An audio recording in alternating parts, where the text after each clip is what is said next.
স্বাগতম এডুকের পেজে। আজকে আমরা যে অঙ্কটি সমাধান করব অষ্টম শ্রেণীর গণিত বইয়ের প্রথম অধ্যায় অর্থাৎ প্যাটার্নের একটি বোস প্রশ্ন, যেটা বিগত জিএসসি পরীক্ষা 2019 রাজশাহী বোর্ডে এসেছিল। তো চলুন প্রশ্নটা আমরা দেখি এবং সমাধান করি। প্রশ্নটি আমরা ছবিতে দেখতে পাচ্ছি। 1 নাম্বার দেওয়া আছে, 1 নাম্বার 3, 8, 13, 18 ... 2 নাম্বার 7, 18, 29, 40 দুইটি স্বাভাবিক সংখ্যার প্যাটার্ন। ক নাম্বার প্রশ্ন বলেছে ক স্কোয়ার মাইনাস 4 বীজগণিতীয় রাশিকে 11তম পদ নির্ণয় করে উহার দুইটি বর্গীয় সমষ্টিরূপে প্রকাশ করো। খ নাম্বার বলেছে প্রথম প্যাটার্নটি কোন বীজগণিতীয় রাশিকে সমর্থন করে তা যুক্তিসহ উপস্থাপন করো। গ নাম্বার দ্বিতীয় প্যাটার্ন প্রথম 51টি পদের সমষ্টি নির্ণয় করো। তো এটা বিগত বোর্ড জিএসসি পরীক্ষা রাজশাহী বোর্ড 2019 সালে প্রশ্নটা এসেছিল। তো সেই প্রশ্নটা আমরা সমাধান করব। আজকে আমরা শুধু সমাধান করব ক নাম্বার এবং খ নাম্বার প্রশ্ন। আগামী ক্লাসে আমরা গ নাম্বার প্রশ্নের সমাধান দিব। তো চলুন আমরা দেখি অঙ্কটা এবং সমাধান করি। তো চলুন আমরা সমাধান চাই। তো আমাদের ভিডিওর সুবিধার্থে এবং অঙ্ক করার সুবিধার্থে আমরা প্রশ্নটি হোয়াইট বোর্ডে আবার উঠিয়েছি। তো আমরা দেখব এবং সমাধান করব। দেখেন, ক নাম্বার প্রশ্ন বলেছে ক স্কয়ার বিয়োগ 4 বীজগণিতীয় রাশি 11তম পদ নির্ণয় করো, উহাকে দুটি বর্গের সমষ্টি রূপে প্রকাশ করো। তাহলে আমরা ক নাম্বার সমাধান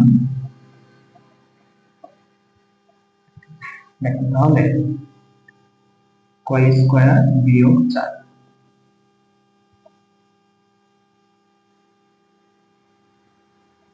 বীজগণিতিক রাশি 11তম পদ। তাহলে 11তম পদ বলতে বোঝায় যে 11টা বুঝে হচ্ছে ক এর মান, তম পদ অর্থাৎ ক দ্বারা আমরা ক দ্বারা অজানা রাশির মান কত? এটা 11 বলেছি। ক মানে আমরা জানি অজানা রাশির মান বের করা, তো ক এর মান হচ্ছে 11। তাহলে 11 এর উপরে স্কয়ার, যেহেতু ক এর উপরে স্কয়ার আছে, মাইনাস হচ্ছে 4। আমরা ক্যালকুলেটরে যদি ক এর 11 এর উপরে বর্গ করি তাহলে পাবো 121 বিয়োগ হচ্ছে 4। তো 121 থেকে 4 বাদ দিলে কত পাবো? 117 পাবো। তাহলে ক স্কয়ার মাইনাস 4 বীজগণিতীয় রাশি 11তম পদ হচ্ছে 117। আচ্ছা, গেল। এবার হচ্ছে দেখেন, আমাদের এই অঙ্কটুকু আমরা পদ সংখ্যা নির্ণয় করলাম, উহাকে দুইটি বর্গের সমষ্টি রূপে প্রকাশ করতে হবে। তাহলে 117 এমন দুইটা সংখ্যার যোগফল হবে যে দুইটা সংখ্যাকে বর্গ করলে 117ই হবে। তাহলে সংখ্যা দুটি দেখেন কি হবে। তাহলে দুটি বর্গের সমষ্টি, দুটি বর্গের সমষ্টি। তাহলে আমি একটা বর্গ যদি ধরি 81 আর একটা বর্গ যদি ধরি 36, তাহলে 81 যোগ 36 সমান সমান দেখেন 117।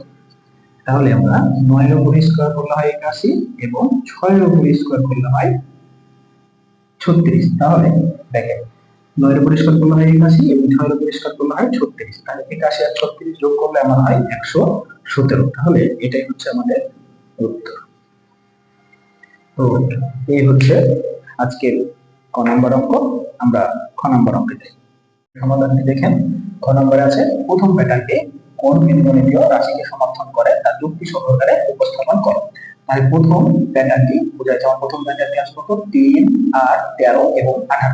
তাহলে আমরা খ নম্বর সমাধান। আচ্ছা, খেয়াল করেন এখানে আমাদের এখানে প্রথম প্যাটার্ন দিয়ে আমরা যদি পার্থক্য বের করি তাহলে কি হয় দেখেন। প্রথম প্যাটার্ন দিয়ে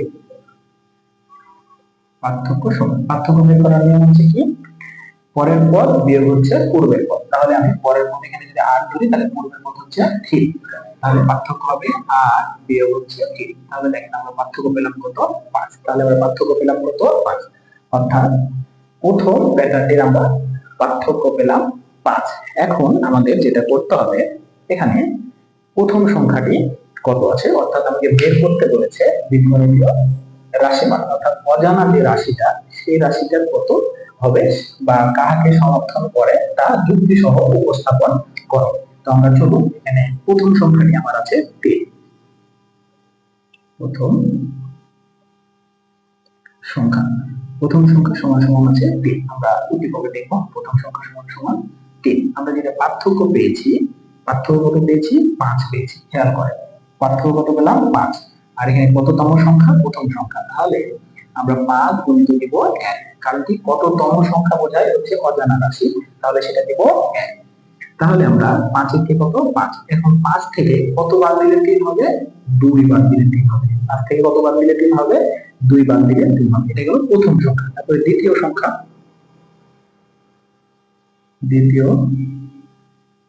দেখেন দ্বিতীয় সংখ্যা উদ্দীপকে আছে কত? 8। তাহলে আমাদের 5 তো হচ্ছে কি পার্থক্য, তাহলে 5 আমরা রাখবো এবং দ্বিতীয় সংখ্যার কারণে এখানে 2 দেব। তাহলে 5 দুগুণী কত? 8। আর বিয়োগ দেখেন আমরা 2, কারণ কি যে আমরা 10 থেকে যদি 2 বাদ দিই কত হবে? 8 হবে। আচ্ছা গেল। এবার দিব আমরা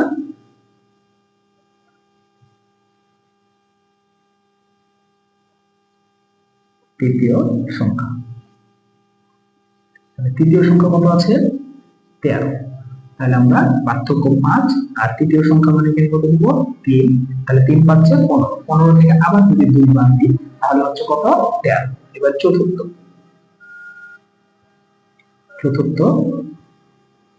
সংখ্যা। চতুর্থ সংখ্যা আছে কত আমাদের? 18। তাহলে 5 পার্থক্য গুণিত চতুর্থ মানে 4 বিয়োগ, দেখেন 4 পাচ্ছে কত? 20। তাহলে 20 থেকে আমরা 2 বাদ দিলে কত হবে? 18। তাহলে আমরা দেখেন আমরা যেটা বের করতে চাচ্ছিলাম সেটা খুবই ইজি। এখানে আমাদের এই 5, এখানে আমাদের দেখেন আমি একটু লাল কালিতে দেখাই, এই যে এই 5 গুলা হচ্ছে কি আমাদের পার্থক্য।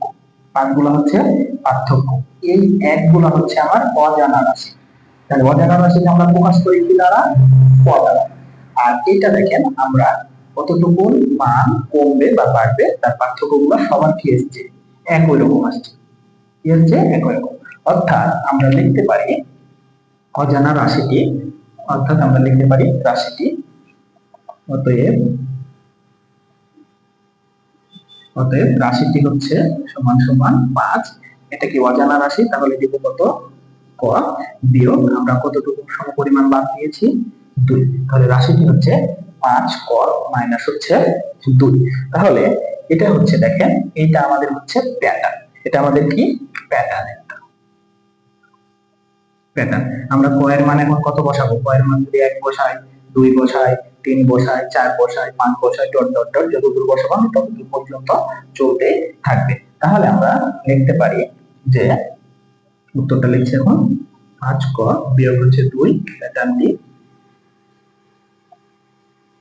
প্যাটার্নটি কি করে? প্যাটার্নটি বীজগণিতীয় রাশিকে সমর্থন করে।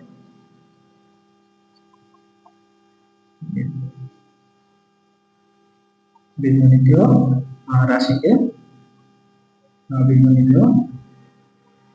রাশিকে সমর্থন করে। তাহলে 5 ক মাইনাস 2 প্যাটার্নটি কি করে? বীজগণিতীয় রাশিকে সমর্থন করে। এটা যুক্তি সহকারে উপস্থাপন করা হলো। তো এই ছিল আজকের সমাধান। আগামী ক্লাসে আমরা গ নম্বর সমাধান নিয়েছি। ততক্ষণ পর্যন্ত সবাই সুস্থ থাকবেন, সুন্দর থাকবেন। আমাদের নিয়মিত জুনিয়র বৃত্তি পরীক্ষা বোর্ড কোশ্চেন সমাধান দিব। আগামীতে আমরা ক নম্বর সমাধান দিব, তারপরে আমরা নেক্সট অধ্যায়ে যাব। তো ভালো থাকবেন, সুস্থ থাকবেন, এডুকেয়ারের পাশে থাকবেন।